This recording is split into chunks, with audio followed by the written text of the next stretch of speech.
Hi, everybody. Welcome to another edition of Packers Unscripted from Packers.com. I am Mike Spofford, joined, as always, by the one and only Weston Hodkowitz. We're coming to you here from our studios at Lambeau Field. And Wes, the first round of the 2021 NFL Draft is 1 week away from today. So both on this show and our show early next week, we are going to get into some draft preview here with regard to the Packers. And those who have been paying attention to our website will see that you and I have been in the midst of our annual position-by-position roster review, sort of giving the overview of every position on the roster, where things stand heading into the draft. Today actually wraps up the look at the offensive positions. Tomorrow will be the start of the defensive positions and carry into next week. But I'll just throw this out there to you as a wide-open question. We know the Packers don't ultimately make their draft decisions when it comes right down to it and you're on the clock based on what position you want. It's about how the board falls and the best player available. But what do you see as the Packers' highest priorities position-wise in terms of what this roster needs to get out of this 2021 draft? I just have to start with, it'd be really refreshing one year if, because Brian Gutekunst is going to talk on Monday. He'll do his pre-draft Yes, we're going to hear from him on Monday afternoon. Yep, a lot of GMs are doing that right now. It'd be really refreshing if a GM went up there and said, we're going, this is like with the 21st pick in the first round, we're going receiver. Whatever, we're taking the best receiver available. Now, I don't care about the other positions. Just announce your intentions, make it known to everybody, we want a receiver. Right? Yeah. I think that would be actually the way to go about do this. We don't care how the board falls. Don't care if like 20 receivers have been taken. We're taking a receiver. No, you're right, because if you look at it from Green Bay's perspective, they always talk about best player available. Everybody talks about best player available now, but the Packers started doing it first. Let's just make that known as well. But no, I always say this, Mike. I use history as my guide here. People, mock drafters, will go and they'll give the Packers a receiver in the first round. Packers haven't taken a receiver in the first round since I was an 8th grader, right? They talk about inside linebacker. Packers haven't taken a first-round inside linebacker since 2005. Those type of things. So 2006. That's why 2006, excuse me. 2005 was a different first-round pick. Yeah, it was. Man, it's been a rough start to today already for me. Okay, here we go. No, but it's been a minute, right? Yeah. So there's two ways you can look at that. Either they're overdue for one, or that just isn't the direction they're going to go. So me personally, I use history as my guide. Packers have gone with a lot of offensive linemen, a lot of defensive linemen, and some defensive backs in the first round. And to me, Mike, I said it in our offseason show with Larry, I look at offensive line as a position where you're going to get a lot of bang for your buck. One, with the strength of this draft and some of the guys that could potentially be available there at number 29. But two, also because, and as I wrote in our position by position that is running on Thursday, the Packers have so much versatility there that if you find a guy that is a really good prospect, that maybe he was a left tackle, maybe he was a college guard, maybe he was a center, although typically that's not been a position the Packers have drafted in the first round, you can move around the rest of your pieces. I think this offensive line looks really formidable. If you have Billy Turner at right tackle, I think you have a guy like Lucas Patrick that can play anywhere inside. And then Elton Jenkins is going to be the ultimate wild card here throughout his time in Green Bay because you can play him in so many different positions. So depending on how the board falls, that's the position right now I think really makes a lot of sense for Green Bay. We've heard all the rumblings about defensive line not being as deep in this draft, so then that raises the question of, do you go get one early? Yeah. Do you not get one at all? Sure. And then certainly some intriguing outside rushers, some great cornerbacks that could be available at the end of the first round. It's going to be really interesting, probably more than any other draft I've covered. Entering that final stretch of the first round, I think there's a lot of guys that can make sense for Green Bay. Yeah, I've been saying this for several weeks now that as far as the priority positions of need for the Packers, to me, there are three that jump out. It's offensive line, defensive line, and cornerback. Now, that's not to say that, yes, you would like to obviously add an inside linebacker. You'd definitely like to draft a receiver this year after not drafting one last year, given the contract situations and all of that at that position. But in terms of the highest priorities, for me, it's the offensive line, the defensive line, and cornerback. And when you look at what the analysts are saying about this draft and with the Packers sitting at number 29, it sure seems like there's a good chance that an offensive tackle or a cornerback, because of the depth of those positions, that there's going to be a darn good one there that the Packers could get at 29. Could be a lot harder to get a defensive lineman because they're talking about this being a really thin class in that regard. And it also might be difficult to get a quality defensive lineman later in the draft. So then you start to wonder, well, if one of the top defensive linemen is there at 29, can you afford to pass on that guy, right? If there's greater depth at offensive tackle and cornerback. Then, of course, there's always, with Brian Gutekunst, there's always the possibility of trading and moving around the board, right? I mean, does he trade up from 29? Does the board look so strong at 29? Does he trade back? You know, a few spots would put him in the top of the second round, pick up an extra pick somewhere. We'll talk about those possibilities and scenarios on our next show a little bit as well. But the guys in the trenches, and then a cornerback, because beyond Jair Alexander, your next two cornerbacks, Kevin King and Shannon Sullivan, at this point are only on one-year deals for 2021. So you've got to start looking at the future at those positions. And to me, you know, there's always that. With regard to offensive and defensive linemen, there's the planet theory, right? There, you know, the Lord only makes so many big guys that can move and do the things that offensive linemen and defensive linemen need to do. Finding a franchise left tackle in the fourth round, like the Packers did 8 years ago with David Bakhtiari, that's the exception, not the rule in this game. And so, you know, offensive tackle, certainly with Bakhtiari's injury, the flexibility the Packers have across the offensive line is a huge asset, as you've talked about. But with Bakhtiari's injury, the fact that Rick Wagner has not been brought back, you've got an offensive tackle, somebody, whether it's to back up both spots as a rookie or to potentially step in and start right away, depending on how you want to sort that thing out. That's got to be a high priority. Yeah, and I don't want to turn this into like, oh, here's who the Packers are going to draft. But more than probably any draft, maybe going back to 2014, there's a guy I fell in love with through this process, and that's Teven Jenkins out of Oklahoma State. Now, I'm not the draft guy here. You are. Like, if you go on Packers.com, it says senior writer, and in really small 4 Arial print, it says in draft analyst. So you have that going for you as well. Okay. So I'm not that guy, but I think I'm as excited about Teven Jenkins as any guy. That probably going back to the C.J. Mosley, Ryan Shazier draft with the safeties being there too, with HaHa Clinton-Dix ultimately being the guy the Packers picked. The reason I really like him is, one, if you listen to him speak, I'm not even going to talk about the X's and O's right away.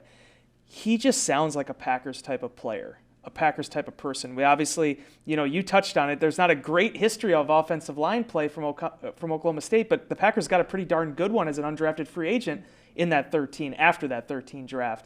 In Lane Taylor. Absolutely. But, you know, you also mentioned, you know, God only creating so many 6'6" people, 320-pound people, guys that have good footwork that can play multiple positions. To me, Jenkins really screams a guy that could go in. You could have an idea of where you wanted to play him. Last year they got John Runyon, and Adam Stenovich kept him. I believe it was at left guard throughout training camp, and that was his station. Yep. But I'm not going to be a guy that's going to sit down and break down all these prospects for you, but he's one guy that just continually makes sense if he's potentially there at the end of the first round. Yeah, I'm with you there on Jenkins. Again, we've had, since the beginning of April, we've had a series on our website that we decided to call Draft Digest. New series this year.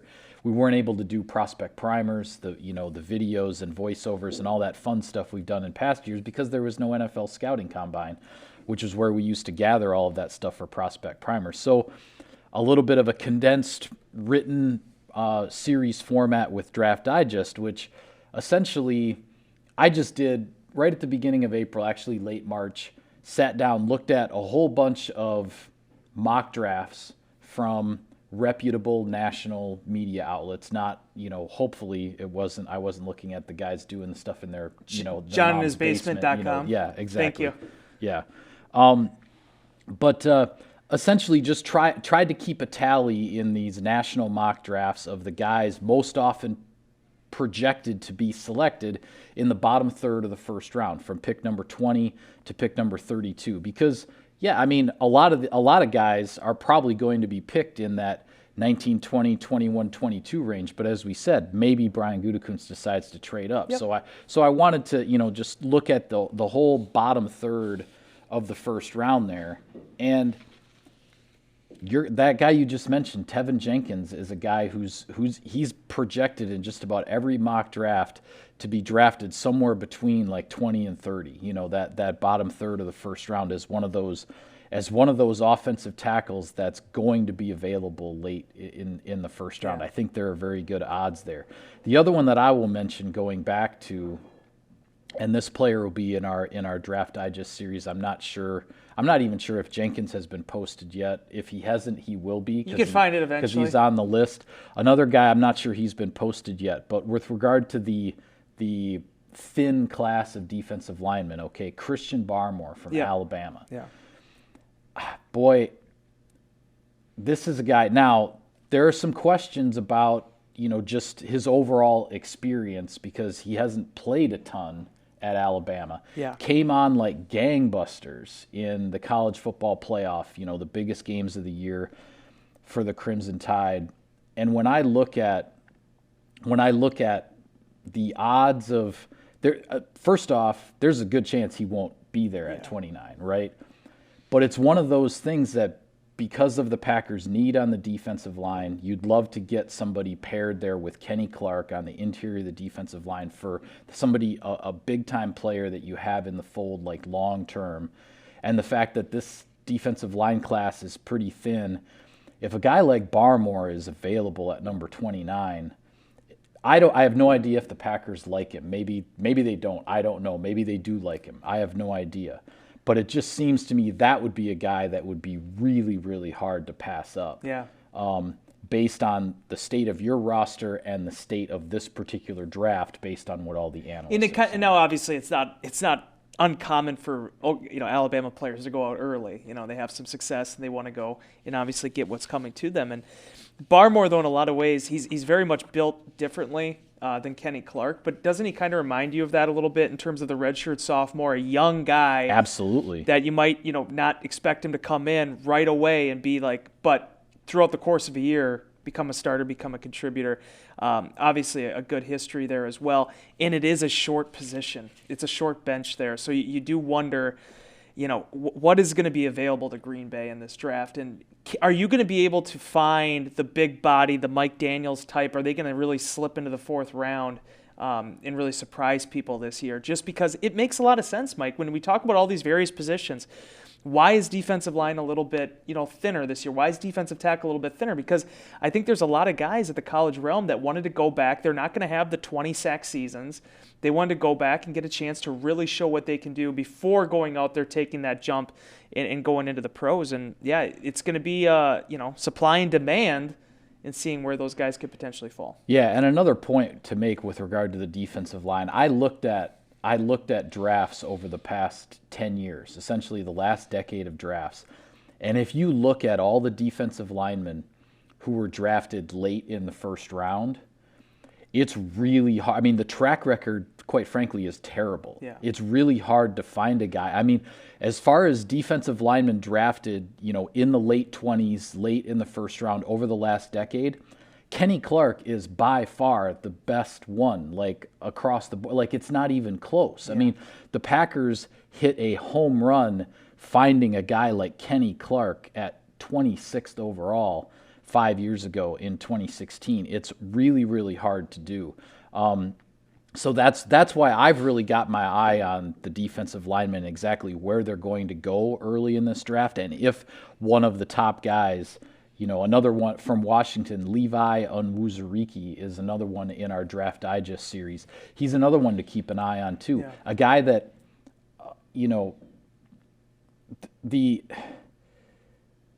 a guy that probably is getting, and I'm trying not to be disparaging here because that's not how I want to come off, but a guy that's probably getting maybe more attention than he would in another year just because there are so few defensive linemen who are considered a first or high second round, type of pick. He's graded in that area, but there just aren't that many of them, So that's the point I'm making there.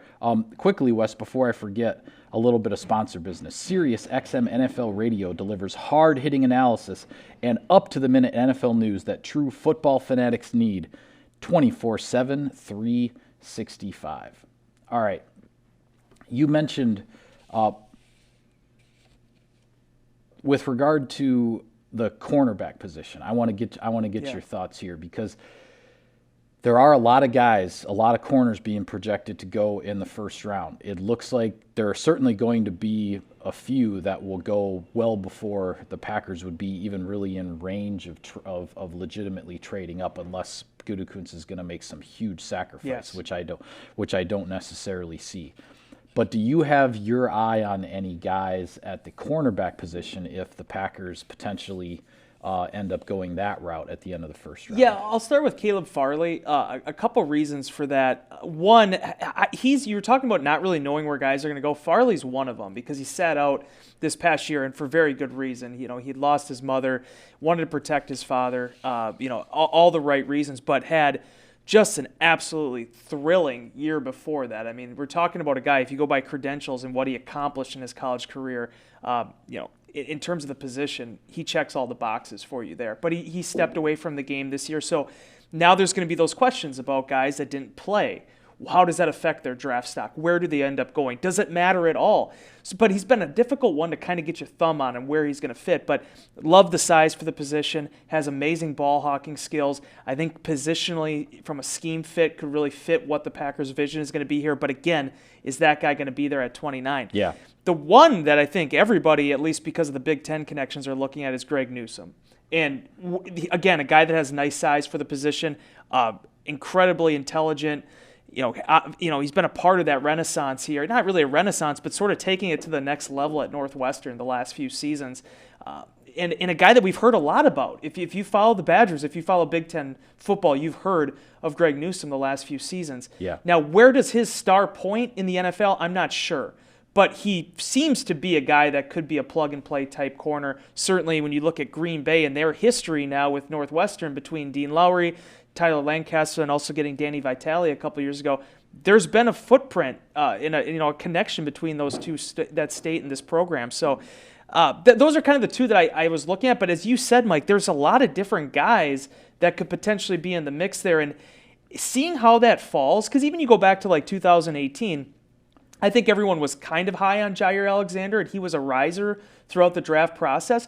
But then there he is, ends up being the number 2 or the second cornerback taken in that draft. And then you go back to 2 years ago, and then Darnell Savage is the first defensive back drafted. So it's always difficult to pinpoint what is going to be the order, when the time comes for guys to come off the board, and what exactly how that's going to shuffle out. But when I was going through this process, and you might have a couple more names, but those were kind of the two that stuck out to me in terms of has the size that Green Bay looks for in the position, the ball hawking skills, and a lot of those athletic intangibles that the Green Bay Packers have looked for from that position. Yeah, a couple of other guys that I did Draft Digest recaps on. Eric Stokes from Georgia and J.C. Horn from South Carolina. Now, very different evaluations here, because with regard to Stokes, the word on him is maybe he's a late first-round pick, but a lot of people projecting him more as a second-rounder. So then you wonder, if Gutekunst were to trade back from 29, if the board looks really strong, then early in the second round, is that where you grab a guy like Stokes? Now, also to provide an example of how these things can change, I mentioned doing, this national mock draft research at the end of March, right? Well, at that time, J.C. Horn, the cornerback from South Carolina and the son of former NFL wide receiver Joe Horn, he was projected. Isn't that funny how that's happening now, by the way? Yeah. Asante Samuel Jr. I mean, right. It's crazy. Yeah, I know. I know that's happened to you for a while, but for guys like me that I grew up watching, now their kids are playing, that's going to make me feel old real fast. But at the time I was doing the mock draft research, Horn was picked a lot in like the early 20s. Like that's where he ended up sort of in my tally sheet as I was putting it together. But now here we are a few weeks later. J.C. Horn is a guy who has risen up. He's projected a lot more often to be picked in the teens, and even potentially in the upper half of the first round, and the chances of him making it into the 20s start looking less and less here the closer we get to the draft. So again, it just shows you how the perceptions and whatever information leaks that are coming out in terms of how teams are viewing these prospects, things can change all the way just even in the last month up to draft day. But those are two guys that have been highlighted on our website in the Draft Digest series. If you want to go check them out as well. I want to go back to the offensive line a little bit too, just to get any thoughts you might have on other guys. You mentioned Teven Jenkins. The other one, out to stick with the Big 12, Samuel Cosmi from Texas is another.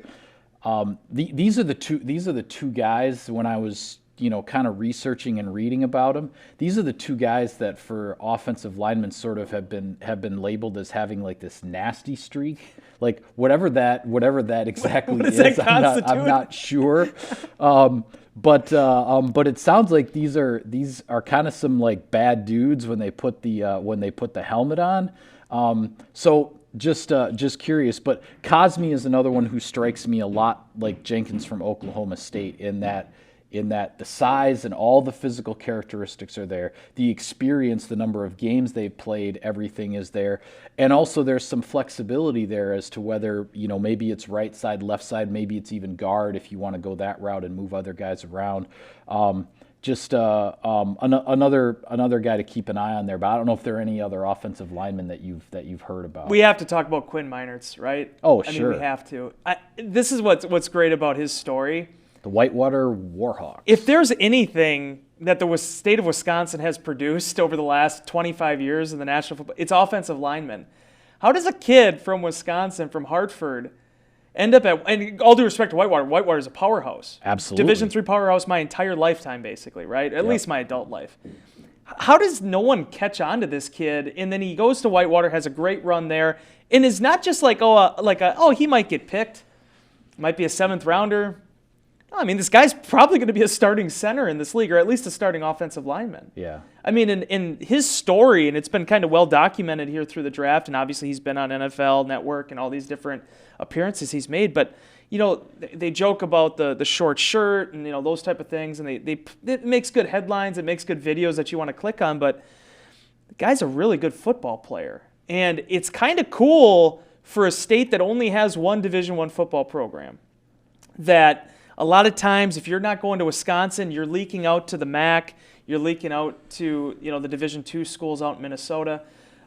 This guy went to Whitewater, and he made himself into an NFL prospect. And just seeing his story play out, I'm very curious to see, A, where he goes, B, which team is going to take him. Because for Whitewater, they've had guys get to the pros. Some of them have done it in Green Bay, Wisconsin. But they haven't had like a big prospect in the National Football League, a guy that has expectations on him, and Quinn is going to be that guy. Yeah, I mean, from what I'm hearing, I mean, it sounds like he's a day 2 pick. Yeah. They're talking 2nd or 3rd round for a guy out of UW Whitewater, which is quite the praise and quite the accomplishment there. One more question I'm going to throw at you before we go for today. You mentioned right off the top, the Packers have not drafted a wide receiver in the first round since 2002, since your 8th grade year out there in the Howard Swamico School District. Bayview, there you go, Bayview Middle School. Yeah. But I want to ask you this question. If that streak were to end and the Packers were to draft a receiver in the first round, a lot of different guys being talked about. You have like your smaller sort of slot guys, like the Kadarius Toney from Florida, Elijah Moore from Mississippi, Rondale Moore from Purdue.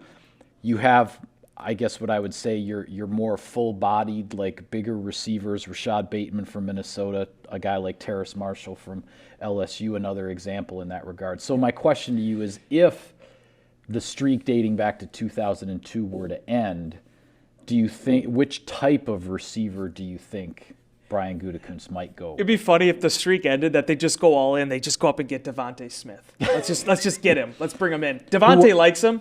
who weighed 166 pounds, I is believe, when technically he weighed in Indianapolis the other day. I less mean, than what I 166 pounds playing in the NFL. I mean, the guy is an incredible athlete, an incredible football player. But man, when you step on the scale and that's your size in this league, it's gonna raise some questions. Yeah, Tavon Austin. It was funny last year when he came in, and we were revisiting when he came out in L.A. or excuse me, at the time St. Louis made him what was it, the 8th overall pick, and he was 178 coming out, and people were kind of wondering about that. So Smith is going to have to break down some barriers here for the receiver position if he's going to succeed. Just to add too, a lot of people wondered about Aaron Donald's size as well, and no doubt. look what Aaron Donald has done on the defensive line with multiple defensive players of the year and all that. But we digress. That back being said, back to the wide receiver. We're not going to be covering Devontae Smith. The Packers didn't lose enough games for Devontae Smith to be in their right. neck of the woods.